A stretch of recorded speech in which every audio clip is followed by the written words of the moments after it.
ठीक है, तो एक्सरसाइज 7.1 क्वेश्चन नंबर फर्स्ट देखो क्या लिखा हुआ है। In quadrilateral ACBD AC equals to AD। ये चीज आपको दी हुई है ना कि AC और AD आपस में कैसे हैं, इक्वल है। और AB बाइसेक्ट कर रहा है एंगल A। बाइसेक्ट का मतलब क्या होता है शिवम? बाइसेक्ट कर रहा है एंगल A को मतलब एक दूसरे को काटना, एक दूसरे को नहीं काटना।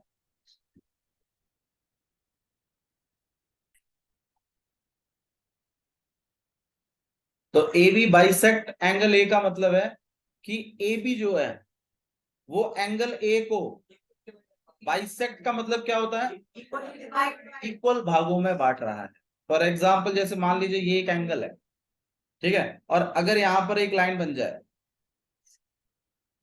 ठीक है, और अगर यहाँ पे बीच में एक लाइन बन जाए और ये वाला एंगल और ये वाला एंगल को बराबर हिस्सों में बांट दे। फॉर एग्जाम्पल जैसे मान लीजिए ये total angle let it be 70 degree है और अगर ये 35 डिग्री और 35 डिग्री हो जाए, ये वाली लाइन इनको 35-35 में बांट दे, तो इसका मतलब आपका 70 तो बराबर हिस्सों में बट गया ना।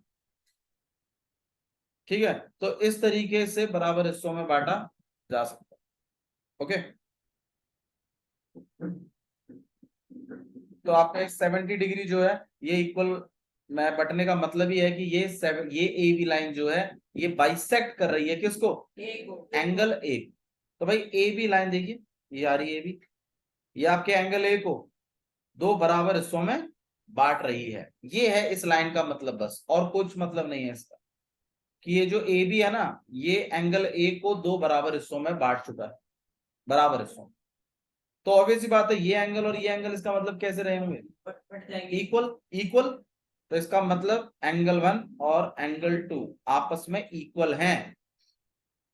क्लियर? ओके, तो आइए गिवन लिख लेते हैं। तो गिवन में सबसे पहले क्या लिखना चाहिए, एक तो भाई ACBD एक क्वाड्रिलेटरल है, ये बात लिखनी चाहिए या नहीं लिखनी चाहिए? बिल्कुल भाई, ये बात इंपॉर्टेंट नहीं है इतने। तो ACBD एक क्वाड्रिलेटरल, ठीक है, मतलब ठीक है क्वाड्रिलेटरल है तो क्या हो गया, कुछ गिवन थोड़ी हुआ है तो कुछ खास। हाँ, लेकिन AC इक्वल टू AD है, ये बात इंपॉर्टेंट है, तो इसी बात को लिखिए बस तब, AC इक्वल्स टू AD। समझ में आई बात?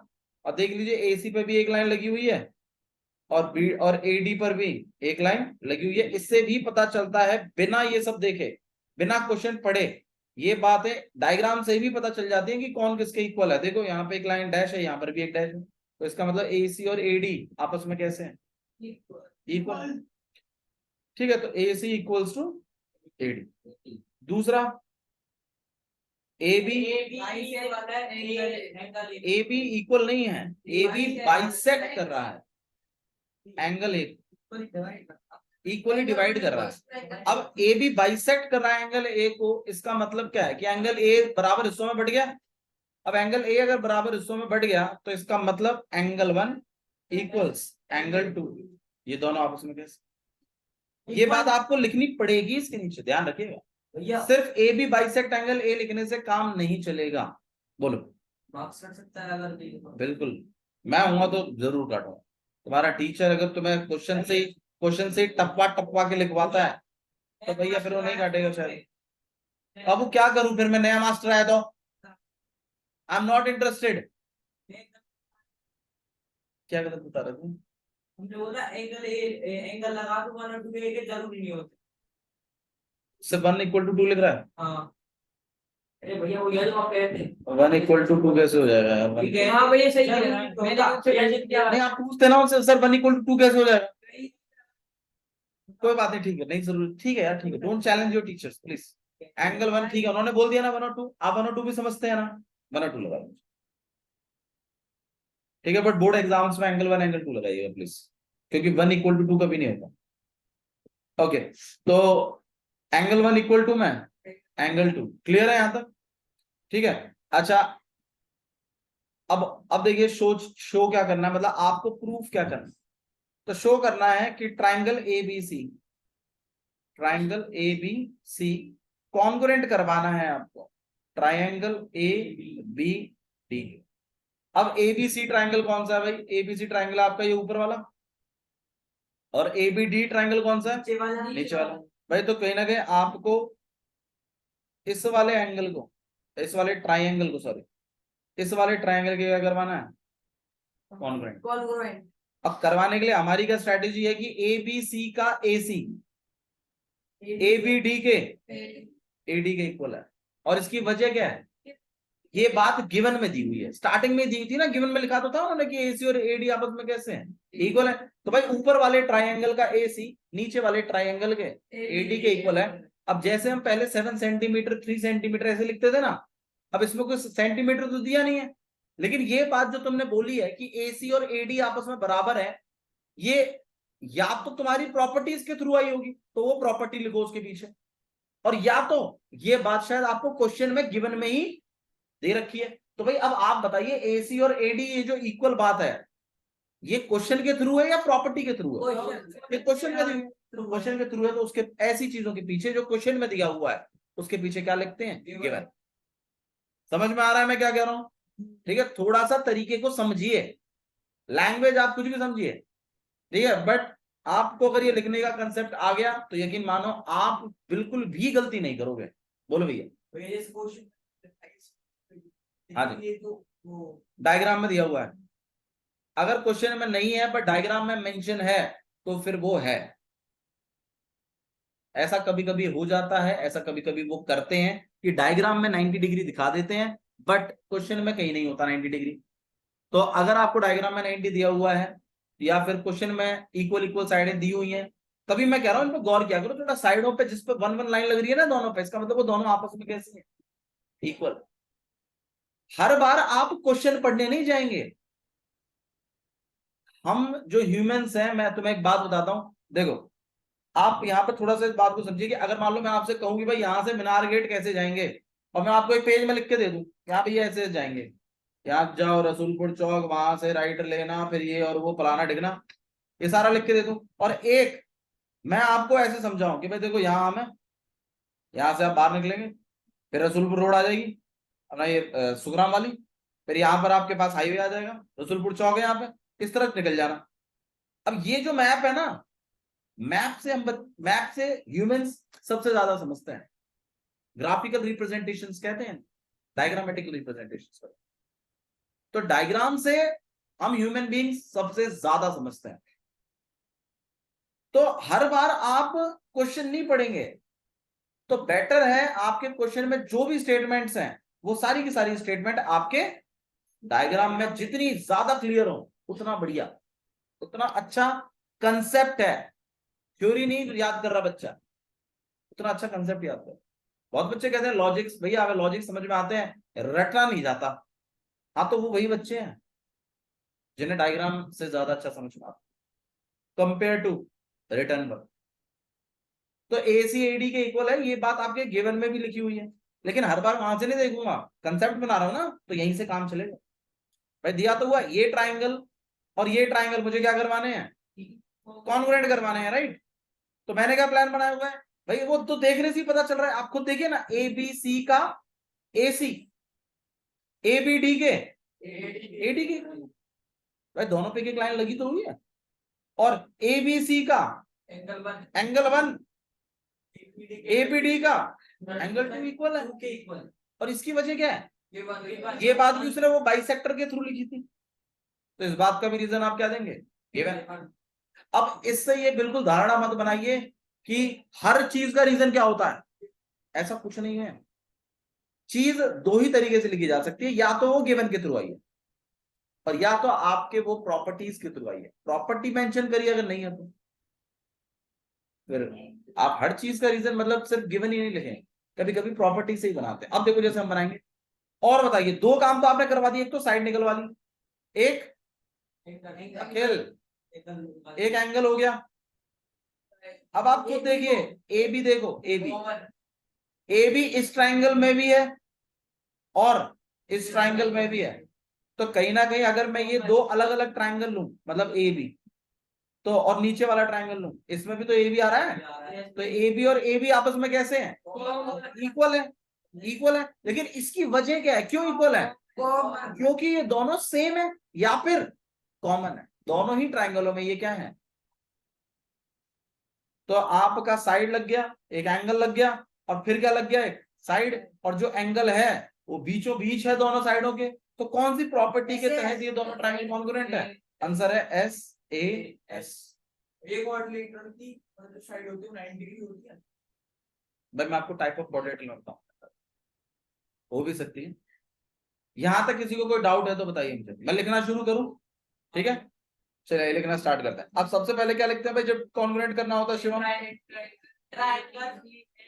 रुक जा यार, तुम बता दे, लेट हिम स्पीक। हाँ बाबू बोलो। In triangle ABC and in triangle ABC and ABD. A B, आप बेशक हेल्प कर दीजिए इसकी, आप बेशक हेल्प कर दीजिएगा, लेकिन फिर जिम्मा उठा लो इसका। इसके नंबर जितने कम आएंगे उतनी सुताई तुम्हारी भी और बराबर करूंगा फिर मैं। अगर इस चीज का दम है अंदर तो बेशक बोलो, क्योंकि अगर ये सीखता है ऐसे तो ये पहले ही सीख जाता। हाँ भाई क्या लिखना चाहिए? In triangle A B C and triangle A B, in triangle A B C and triangle A B D. भैया अच्छा जी, अब क्या चीज बोलनी चाहिए भाई? भैया आपने बोला था ना पहले साइड कर लेंगे, एस ए एस, तो हिसाब से साइड भी पहली बननी चाहिए। तो आप देख रहे हैं मैंने पहले डायग्राम में सॉल्व कर दिया है आपके लिए, ब्लूप्रिंट कहते हैं उसको डायग्राम में जब सॉल्व करते हैं। और ये काम आपको करना है लिखने से पहले, उसको कहेंगे कि आप समझ के लिख रहे हैं। और अगर आप तो जी बस डायग्राम देखते हैं, हाँ यार ए बी इक्वल टू ए सी, और ये तो रटना है, तुम आज याद कर लो 2 दिन के बाद भूल जाओगे। लेकिन अगर तुम समझ के करोगे तो तुम इसे कभी नहीं भूलोगे। तो इसका जीता जागता उदाहरण है कि आपको पलवल में काफी रास्ते याद होंगे, आपने रटे नहीं है वो, आपने समझे होंगे। यार ये जो अपोलो स्कूल है ना, इससे राइट में जाना है, यार उसके बाद ना एक पिंक कलर का एक घर आएगा, उससे लेफ्ट में जाना है। तो लगभग कुछ ऐसे आपने लैंडमार्क्स बनाए हैं।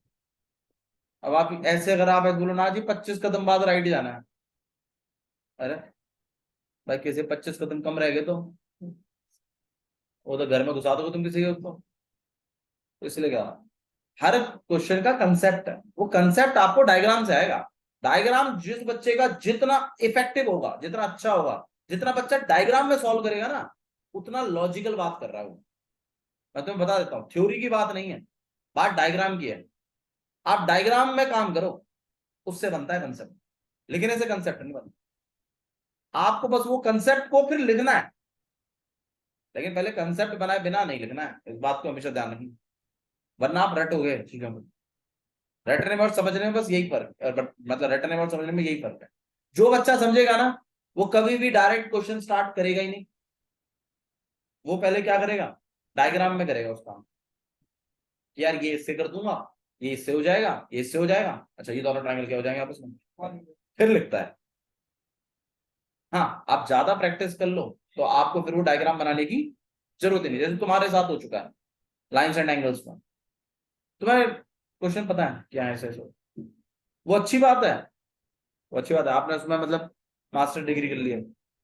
ठीक है, तो आइए चले, तो in triangle ABC and triangle A B D. सबसे पहले हमने क्या किया था, AC को और AD को आपस में क्या बताया था, इक्वल। तो इसका AC और उस ट्राइंगल के नीचे उसकी साइड ही लिखनी है। अब ABC की साइड है ना AC, तो देखो मैंने इन ट्राइंगल ABC के नीचे लिखा है देखो, और ABD के नीचे क्या लिखूंगा मैं, AD। अब ये दोनों इक्वल क्यों है, क्योंकि ये बात गिवन में लिखी हुई। फिर साइड के बाद फिर क्या बोलते हैं हम, एंगल। ठीक है, अब ABC का एंगल 1 ABD के, तो इसका एंगल 1 उसकी एंगल, और इसकी वजह क्या है, इसकी वजह है गिवन। भैया अगर हम यहाँ पे AB बाइसेक्ट एंगल लिख दे तो लिख दीजिए, आपकी चॉइस। अच्छा देखिए, आपको जो मेन डायग्राम है ना, उसमें आपको ये चीज दी नहीं हुई है, ये मैंने समझ से बनानी है। समझ से वही बच्चा बना सकता है जिसने डायग्राम में डील किया है पहले। मैं आपको ऐसे ही बच्चे बता देता हूँ जो ये तो एज इट इज लिख देते हैं, और डायग्राम में एंगल 1 एंगल 2 होता ही नहीं है, ऐसे भी धुरंधर होता है। जो आपके सॉल्यूशन में तो एंगल 1 एंगल 2 दिखाई देगा तुम्हें, लेकिन जब डायग्राम में देखने जाओगे ना उनके, तो डायग्राम में एंगल 1 एंगल 2 होता ही नहीं। और ऐसे बच्चे बोलते हैं यार पता नहीं सर को कैसे पता चल जाता है, रट के किया है। अरे वो तो साक्षात तू ही बता रहा है मुझे रट के किया है, एंगल 1 एंगल 2 है नहीं, तूने यूज कर लिए। वाह। हाँ भाई, हाँ भाई, तो ए सी इक्वल टू में एडी, एंगल 1 इक्वल टू में एंगल 2। ठीक है। और तीसरी चीज हमने क्या निकाली थी, ए बी इक्वल, इसका ए बी, इसके ए बी के, और वजह क्या है इसका, दोनों ट्राइंगल आपस में कैसे, तो ए बी सी, देखो पहला वाला ट्राइंगल कैसे भी लिख दो, दूसरा वाला पहले वाले के अकॉर्डिंग लिखा जाता है, मतलब आपको देखना पड़ेगा किस किस अल्फाबेट की जगह कौन सा अल्फाबेट चल रहा है। तो अब आप खुद गौर करिए, एंगल 1 किसके इक्वल है, एंगल 2, सही है ये बात। एंगल 1 कौन से अल्फाबेट पे, और एंगल 2, तो इसका मतलब ए की जगह ए। ठीक है। अब इसके स्टार्टिंग में ए है, तो इसके स्टार्टिंग में भी क्या आएगा, ए। अब जब तुम्हें कंफर्म हो गया कि इस ए की जगह इधर ए ही चल रहा है, तो सी की जगह क्या चल रहा है, सी लास्ट में, डी लास्ट में लिखा जाएगा, और बाकी क्या रहेगा आपके पास, डी, है ना, तो बी। और रीजन क्या होगा इसका, अब बहुत बच्चे कहते हैं भैया शो दैट में जो लिखा होता है वही तो लिख देते हैं ना, हाँ लिख तो वही देते हैं, लेकिन पहले जो कंसेप्ट है वो तो ये है, ऐसे ऐसे देख देख के लिखना। अब बाद में क्या होता है कि भाई जैसे क्वेश्चन में होता है बाय डिफॉल्ट वैसे ही लिखा जाता है, भैया वैसे ही लिखते हैं। हाँ जी, एक बात समझ लीजिए, side angle side S S कहाँ से आ गया, तो ऐसे ऐसे ऐसे आया। आपने इस ट्रायंगल में देखिए क्या चीज करी आपने, एक तो आपने साइड इक्वल करी, एक आपने एंगल इक्वल किया, और फिर एक कॉमन वाले भी तो निकाली। अब आप ही बताइए कौन सी प्रॉपर्टी लग रही है भाई, दो जो इक्वल साइडें करी हैं आपने, भाई इस ट्रायंगल की एक साइड, इस ट्रायंगल की फिर ये वाली साइड, इस वाले की कॉमन, इस वाले की कॉमन, तो इसमें अगर मैं गौर करूं तो आप जो साइडों का यूज कर रहे हैं उनके बीच का ही तो एंगल कर रहे हैं फिर, तो मतलब एस ए एस भाई 5 टाइप थे ना, पहला था एस एस एस, दूसरा था एस एस। Yes yes.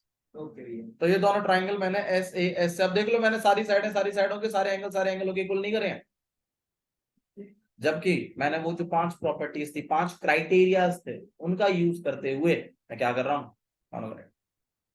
ठीक है, तो दो ट्रायंगलों को कॉन्बिनेट किया जा सकता है 5 क्राइटेरिया से, और 5 क्राइटेरिया आपके साथ डिस्कस्ड है ऑलरेडी, सीपीसीटी डन है। अब हम क्वेश्चंस कर रहे हैं बस, उसमें मैंने पहला क्वेश्चन आपके साथ ट्राई करा। अच्छा जी, अब जैसे ये दो ट्रायंगल कॉम्बिनेट हो गए भाई, मेरे ख्याल से मेरा पहला वाला टास्क तो हो ही गया। अच्छा यार, इसमें एक और चीज भी थी, एक तो ये था, एक नहीं, एक आपसे ये पूछा था, आप बीसी एंड बीडी के बारे में क्या कह सकते हैं, तो इसके पीछे से कॉमन ऐसे बोला भाई क्वेश्चन कि बीसी एंड बीडी क्या चीज कह सकते हैं। भाई सुन मेरी बात सुन, ऐसे नहीं, नहीं तो पता बच्चा क्या सोचता है, मैं बताता हूँ, यही तो कंसेप्ट ब्रेक है, इन्हीं चीजों को नहीं समझ पाते टीचर्स बस, कि बच्चा कहाँ लैग कर रहा है। टीचर को तो आता है, उसको तो प्रॉब्लम ही नहीं है, लेकिन वो उसको उसी ट्रैक पर कैसे चढ़ाए, वो ऐसे चढ़ेगा कि भाई बीसी और बीडी के बारे में बात करनी है ना, भाई बीसी और बीडी के बारे में बात करनी है कि नहीं करनी, तो भाई बीसी और बीडी के बारे में बात करने से पहले आप उसको डायग्राम में देखो, डायग्राम है मेन खेल, क्वेश्चन आंसर मेन खेल नहीं है, डायग्राम इज द मेन खेल, उसी से कंसेप्ट बनते हैं। आप बीसी और बीडी को देखिए एक बार, कहां पर है ये डायग्राम में, भाई ये रहा बीसी, ठीक है, और इधर है बीडी, ये है, सही है। मुझे इनके बारे में डिस्कशन करना है। अब ये जो बीसी और बीडी हैं, आपको नहीं लगता ये ग्रीन मतलब ये ब्लू और ऑरेंज ट्राइंगलों के पार्ट हैं कहीं ना कहीं। अब अगर ये हिसाब से करस्पॉन्डिंग पार्ट भी बन जाए, भाई पार्ट तो है, ये तो मुझे दिख रहा है, बीसी किसका पार्ट है, एबीसी ट्राइंगल का, और बीडी किसका पार्ट है, एबीडी ट्राइंगल का। अब हमने पार्टों के बारे में जानकारी इकट्ठी करी थी ट्राइंगलों के बारे में, कि पार्ट्स करस्पॉन्डिंग पार्ट नाम की भी एक चीज होती है, और करस्पॉन्डिंग पार्टों की खासियत होती है कि वो आपस में कैसे होते हैं, इक्वल।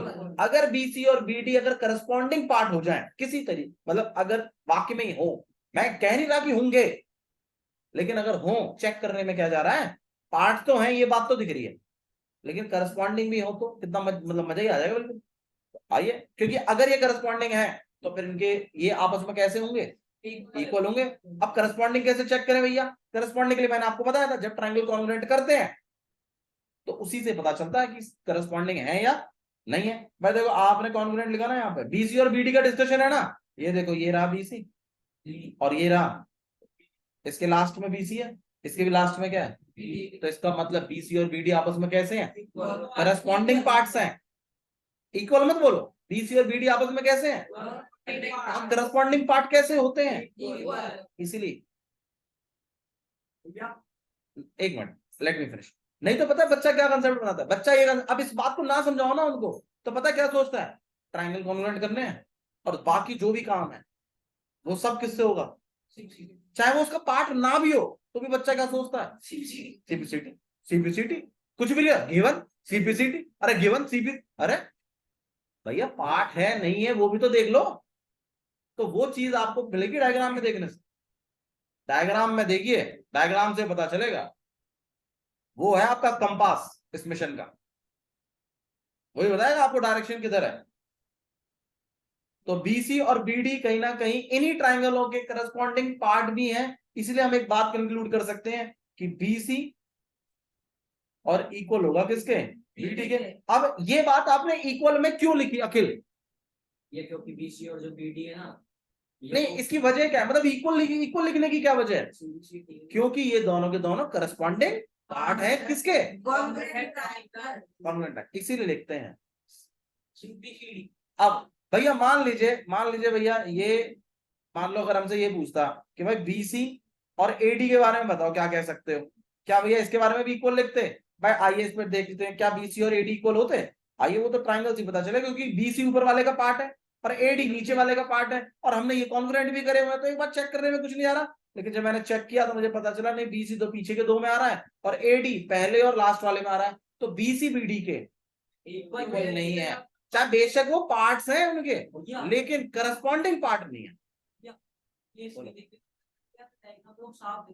बाबू डायग्राम में देखते हैं उसके बाद फिर इससे लॉजिक जनरेट करते हैं। आपने बस डायग्राम आपको ये बता सकता है कि ये कौन से ट्राइंगल का पार्ट है, लेकिन ये पार्ट करस्पॉन्डिंग है कि नहीं है ये तो आपको वो कॉन्ग्रुएंट में जाके देखने से पता चलता है।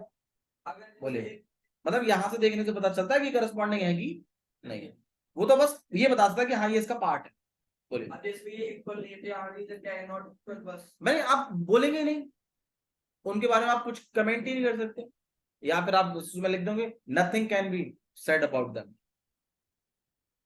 सीधा सिंपल स्टेटमेंट, उनके बारे में कुछ कंक्लूड नहीं कर सकते ना। भाई इक्वल मतलब दो पार्ट है ट्राइंगल, ठीक है ये ट्राइंगल का एक पार्ट है, ये ट्राइंगल का एक पार्ट है, अगर करस्पॉन्डिंग नहीं है तो भैया उनके इक्वल होने के चांसेस भी मतलब हो भी सकते हैं और नहीं, उनको 100% श्योरिटी थोड़ी है। और मैथ्स में तो आप ट्रू उसी पे लगाते हैं जो 100% श्योर। ठीक है, और पूछ लीजिए कुछ, कोई दिक्कत नहीं है, आप जितना पूछेंगे उतना सीखेंगे क्योंकि इसके आगे आने वाले क्वेश्चंस आपने डील करने हैं। भाई बीसी और ये बीसी यहां पर है और ए बी आगे के दो हैं, बीसी पीछे के दो हैं। अब आप बताइए क्या ये करस्पॉन्डिंग है बीसी और ए बी, नहीं है। और मान लीजिए सेम पार्ट आगे से एक क्या कहना है तो सीपीसीटी लिखेंगे, ए सी इक्वल टू अगर, अच्छा अगर एसी और एडी का पूछा जाता तो बताओ, एसी इक्वल्स टू एडी, वैसे वो गिवन में भी था मेरे ख्याल से है ना वो बात, तो ठीक, वैसे सीपीसीटी भी लिख सकते हैं आप, गिवन भी लिख क्योंकि गिवन में है भैया एसी इक्वल टू एडी, देखो ना ये क्वेश्चन भी है एसी इक्वल टू एडी, अगर इसमें ना होता तो आप सीपीसीटी लिख। बोलो भाई आया समझ में, ठीक है चलिए आगे बढ़ाते हैं मामले को और।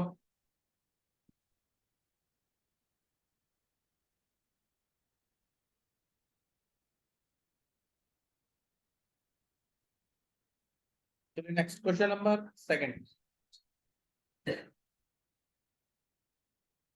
क्वेश्चन नंबर सेकंड देखिए, A B C D is a quadrilateral,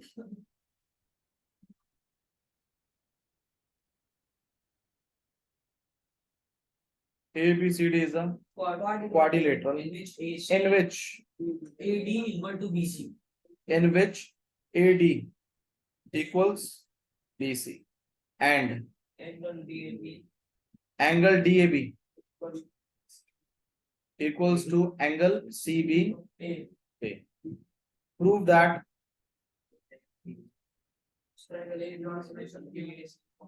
first triangle ABD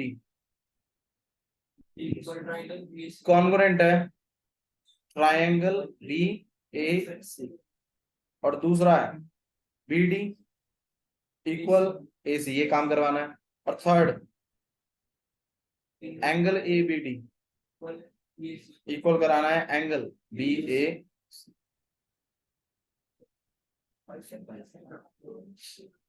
चलिए भाई ध्यान दीजिए,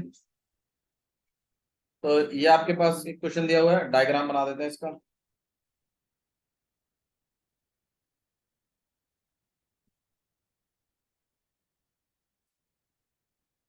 और ये यहाँ ये A है, ये B है, यहाँ पे ये C है, ये D है।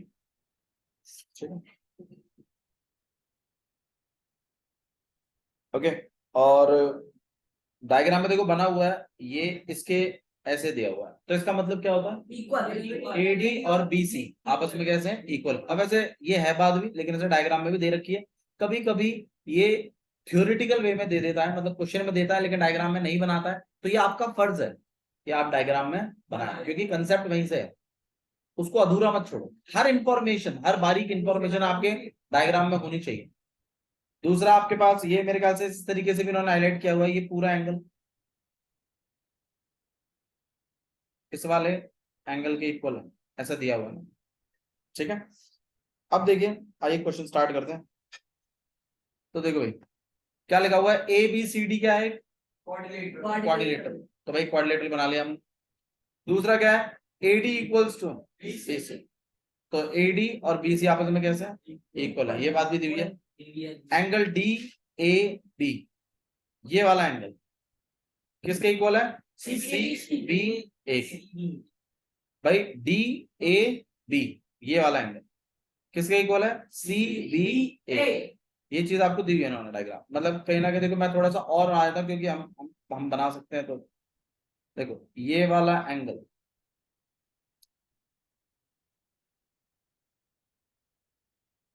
ये वाला एंगल और ये वाला एंगल इक्वल है, ठीक है, ऐसा है, और साइड्स तो इक्वल नहीं।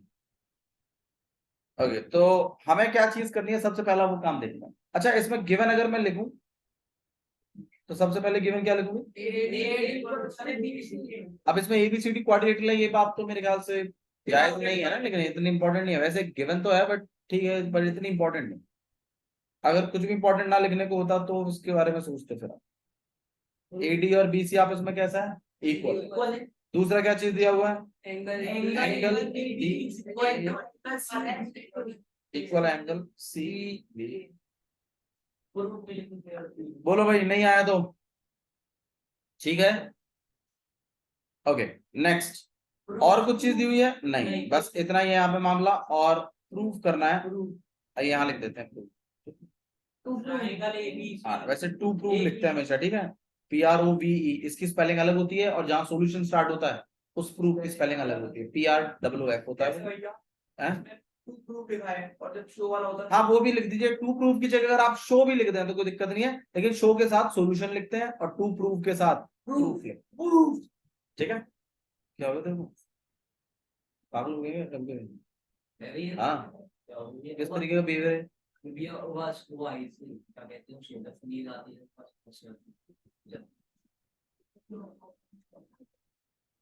ABD कॉन्ग्रुएंट करना है ट्राइंगल BA।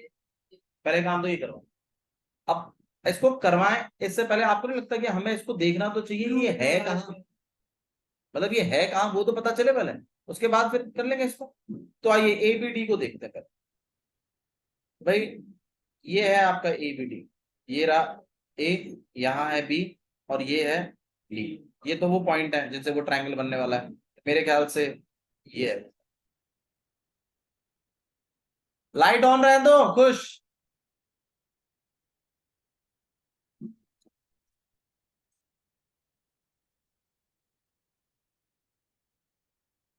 हाँ भाई, ये एबीडी जो है, ये वाला ट्राइंगल, एबीडी ट्राइंगल जो है, ये आपको कौन, इसको जला के रहे तो पवन, एबीडी ट्राइंगल जो है वो आपको कॉन्ग्रुएंट करवाना है किसके, बी ए सी के। तो यहाँ पर ये बी है, ये ए है, और ये सी है। तो मतलब ये वाला ट्राइंगल, ये वाला, ये पूरा कॉन्ग्रुएंट कराना है आपको किसके, इस वाले।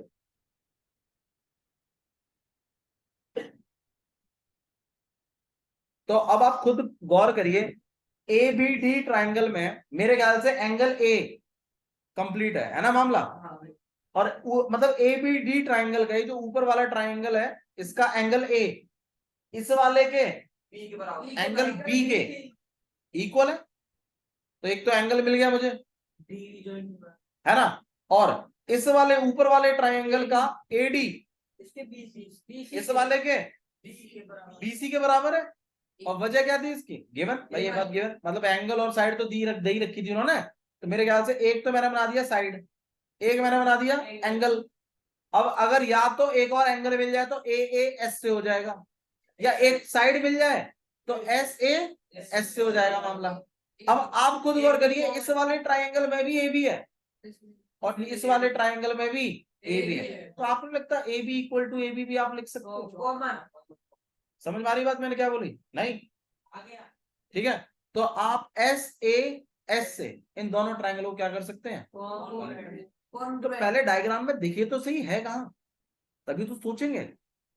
बोलो। पूरी साइड नहीं होनी चाहिए, बस आधी भी हो तो ठीक है।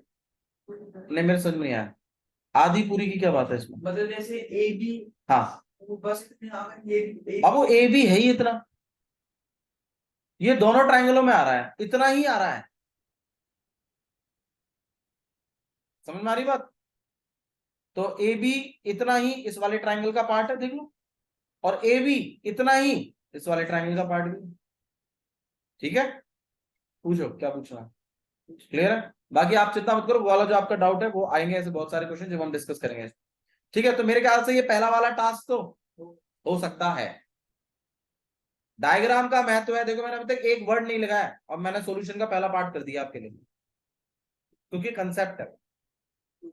ठीक है, वो ब्लूप्रिंट है, आपका ब्लूप्रिंट जितना इफेक्टिव होगा ना, जितना आपके दिमाग में होगा, उतना उतना फास्ट होगा और उतना अच्छा लिखोगे। अब दूसरा काम क्या है, बीडी और एसीबी, भाई इनको इक्वल बोलूं उससे पहले आपको नहीं लगता कि मुझे ये देखे तो सही डायग्राम में है कौन से ट्रायंगल का पार्ट। तो आइए, बीडी देखो ये डायगोनल है, तो ये रहा बीडी, और एसी इस वाले। आपको लगता है ये मतलब बीडी जो है ये ए बी डी ट्रायंगल का पार्ट भी है, और ये वाला जो है दूसरा वाला वो ए बी सी का पार्ट है। अगर मैं किसी तरीके से मतलब कॉन्ग्रुएंट तो हमने करवा ही रखे हैं, मतलब अब ये पार्ट है, अगर ये करस्पॉन्डिंग पार्ट और बन जाए तो इनको क्या लिखा जा सकता है, इक्वल। अब करस्पॉन्डिंग पार्ट कैसे चेक करते हैं क्या, उसमें वो चेक करते हैं जब आप ट्रायंगलों को क्या लिखते हो, कॉन्ग्रुएंट। अब अभी तक हमने कॉन्ग्रुएंट तो लिखा नहीं है, डायग्राम से पता नहीं चलता कि वो करस्पॉन्डिंग पार्ट होंगे या नहीं होंगे। वो तो आपको उसके लिए तो कॉन्ग्रुएंट पहले करना पड़ेगा। तो अब हमें क्वेश्चन स्टार्ट करना चाहिए।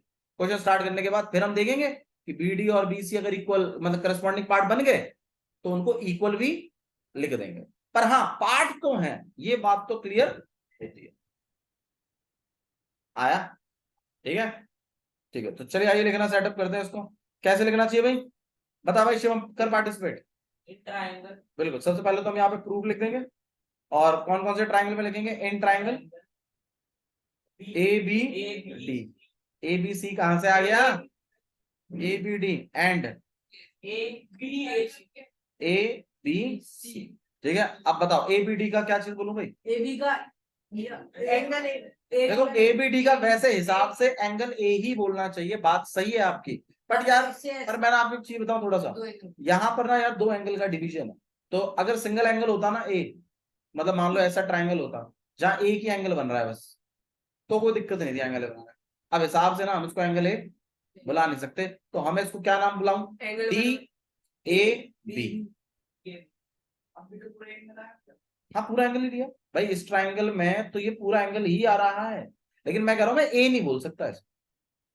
ये क्यों नहीं? और अगर देखो मैं समझा दूंगा आपको, मैं तो कल सुनाऊंगा, अभी थोड़ा सा बना ही रह जाएगा। तो angle D A B equal है किसके? A B C angle A B C, और इसकी वजह क्या है? गिवन है। हाँ जी, हेलो हेलो,